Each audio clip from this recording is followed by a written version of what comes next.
There is a new business model that is completely taking over the online business space, and that business model is an online community. Now, there is a few reasons for this, and that's what I'm going to go through in this video so that you can start to implement these ideas for yourself and get results like the ones that you see on screen now. Now, the first reason that this online community space is taking over is because it allows for monthly subscriptions. So whereas a lot of business models are one-time payments, so for example, if you're selling like these glasses here, people pay you once and then they get your product and that's it. Or if you're selling a course, people will pay $79, $200, $500, and then they get your course, but that's it.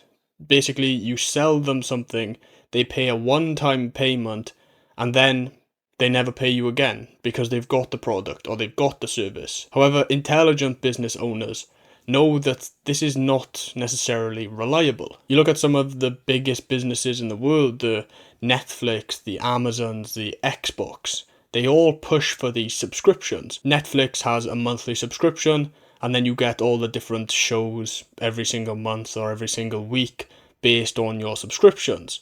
Or Amazon with Amazon Prime, where you pay a monthly fee and then you get, faster deliveries, you get access to the Amazon Prime TV and all that stuff. Or Xbox, where you pay every single month and you get access to, like online games or cheaper games or the ability to play with your friends, stuff like this. You can see all these big companies are using subscription model processes. And the reason that they implement this subscription model is because it's a lot less risky, a lot more reliable, and increases the lifetime value of every single customer. So like I said before, where if you're selling just a course, for example, for $79, once someone has bought your course, you then need to get more people in because that person isn't going to buy the same course again. There's no point.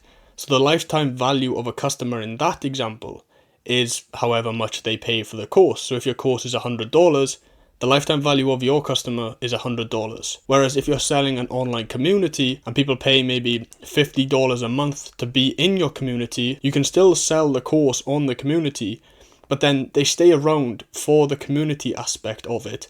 And the lifetime value increases depending on how long you keep them in your community. So if you keep this person in your community for 6 months, then the lifetime value of them paying $50 a month for 6 months is going to be $300. Whereas if they just bought the course, like I said before, it would only be $100. So just by having this community, you're increasing the lifetime value of every single customer that you bring in. And this means that you don't have to constantly be going out and marketing, trying to get new customers. You can focus on giving enough value that you keep the customers you've already attracted with your marketing. Now, the second reason that I think that this business model is taking off is because, in my opinion, there is only two things that are AI proof. So I think every other job, every other field, sooner or later will be taken over or heavily dominated by AI. But the two things, in my opinion, that AI just can't touch, they can't replicate, is number one, personal development, so self-development, people getting better habits, feeling better mentally. I don't think AI can completely take over that. I still think that there's got to be a human aspect there. And the second thing is human connection. And this basically is what the community is. It's humans to humans talking to each other, conversating with each other about a shared goal or a shared mission or a shared vision. And I strongly think that AI just simply cannot take over this need, this deep psychological need for humans to interact with each other. Sure, we can have AI on the side or robots on the side to help us out, but I don't think that is completely going to take over human connection and human contact. And that's why I think this community model is very, very good, because it is going to last pretty much forever. So if you can get it right now, then you're going to reap the rewards long into the future. The third reason that this community business is taking over is because of the flexible pricing model that it allows for its creators. So not only can you sell low ticket, but you can also sell medium and high ticket.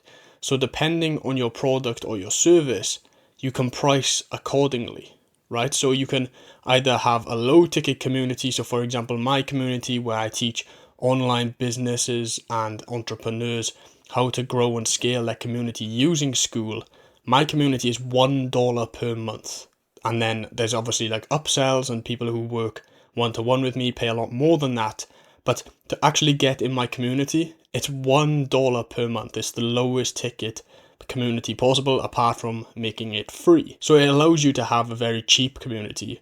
But also I know some guys who are selling their community for $10,000 a month. And I know people who are selling their community for $15,000 per month. So depending on your product and your service, you have this wide range of different prices that you can use in order to sell your product and your service, and it makes it very, very flexible. Reason number 4, which I think is actually one of the most important reasons, and why I think that these big investors like Alex Hormozi, for example, is investing in Skool, is because of the positive feedback loop of a community. So I'll try and give you a real world example for this to make it simple for you. For every new user of a product or a service, the value of the product or the service increases. That's the network effect. So to give you a real life example that you'll understand is, imagine the first person who had a mobile phone, who had a telephone. It's completely pointless, right? Because they've got no one to call, and no one's going to call them because no one else has a phone. However, when 5 people have a phone, they can then all call each other. When 100 people have a phone, they can all call each other as well.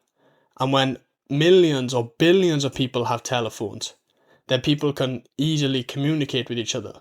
So for every new telephone that is added to the market, the value of every telephone that is already in the market increases, because it's someone extra to call, and it's someone extra who can call them. So there's more use of the telephone, right? Whereas maybe we'll take an example of the opposite, where there's negative feedback loops. This would maybe be in like a fitness coaching company. So if you have one person who's like an online fitness coach, fair enough. Up to a certain point, they can probably fulfill all their customers' needs. But let's say after they have 10 customers, for every added customer that they get after that 10th customer, the attention that they have, because they only have a certain amount of hours and a certain amount of energy per day, the attention and the energy that they can give each customer, each client, decreases and spreads out more thinly based on how many more people join and become a client. So they'll have clients begging them to not take on more clients because they like the attention from the coach. And this is a negative network effect, where by adding more people, you actually make it worse off. You make the product or the service worse the more people that you add. Every customer or every client or every user of the product or service has a worse experience when you add a new person in a negative feedback loop. But that is the complete opposite for communities, because the more people you add into a community, the more people that are contributing to a people, the more chance there is to make friends, and the more people that there is to spread the word. And the more people that get results and make friends and spread the word, the more people join, and then the more opportunity to make friends and to make progress, and the loop continues over and over. So every extra person in a community actually makes the community better. It's the same with Facebook, same with Instagram, same with Google, same with Amazon, same with Shopify. They all have the same effect. The more people using it, the better the experience for the users that are already using it. And I think that this is a big reason why you see people like Alex Hormozi investing in these types of businesses. And the 5th reason that the communities are taking off, in my opinion, is because the liquidity and the dynamic content. So what I mean by this is that most people will join a community because of not only a shared vision, but also the charismatic leader of the community. Now, people want to connect in the same niche who have the same goals. However, if you sell a product, for example, a course, once that course is made, you can't really change that course. However, if you have a community, then you can start to evolve with each other. So maybe you have a community with people who want to make their first $1,000 online. And then you start to realize that pretty much everyone in your community, all your customers, have made that milestone, have got the result they need. Instead of them opting out of your product or your service because they've got the result, like saying, hey, thank you for helping me, but it's time to move on now. You can start to move on and evolve with them. So you say, okay, we've made $1,000 online now. The next step is to make $5,000 per month online, and then is to make $100,000 per month online. And you can grow together in this community and track progress and keep each other accountable. And it's not something that you can really do in any other type of business. In other businesses, especially online, you're going to be selling one product and then people will buy that product, but once they've got the result, they no longer need your help. Whereas in a community, once they've got a result, there's then a pathway to go up again and again and again. And if you're the charismatic leader who can solve their problems, then you'll be very profitable in making this evolution happen. So now you've started to realize, okay, I see why investors are investing in these types of communities, and I see why people, especially online, are moving onto online communities. However, the question is now, okay, how do I actually make a community and how do I make it profitable? Well, if you click the video that you see on screen now, that will walk you through the exact guide to building and scaling your online community.